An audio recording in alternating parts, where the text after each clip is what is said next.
Good morning. Find the next diagram.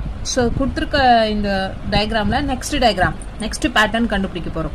இப்போ பாருங்க 1 2 3 4 squares இருக்கு. இந்த ஒரு ரெக்டாங்கிளை வந்து நாலா கட் பண்ணியிருக்காங்க அவங்க. ஸோ உங்களுக்கு 4 பாக்ஸஸ் கிடைக்குது. ஸோ 4 பாக்ஸஸ் நெக்ஸ்ட் பேட்டர்ன் பாருங்க 4 சர்க்கிள் இருக்கு. 1 2 3 4 சர்க்கிள் இருக்கு. நெக்ஸ்ட் பாக்ஸ் பாருங்க, நெக்ஸ்ட் பேட்டர்ன்ல 2 பாக்ஸ் தான் இருக்கு. ஓகே, அதே மாதிரி ஆப்ஷன்ஸ்லயும் எல்லா பாக்ஸ்லயும் 2 சர்க்கிள்ஸ் தான் கொடுத்துருக்காங்க. 4 பாக்ஸ்க்கு 4 சர்க்கிள், 2 பாக்ஸ்க்கு 2 சர்க்கிள், எல்லாமே ஆப்ஷன்ல 2 சர்க்கிள் கொடுத்துருக்காங்க. பட் டைரக்ஷன் பார்க்கணும். ஓகே, ஸோ அந்த பொசிஷனுக்கு ஏற்ற மாதிரி தான் இந்த சர்க்கிள் இங்க யூஸ் பண்ணியிருக்காங்க.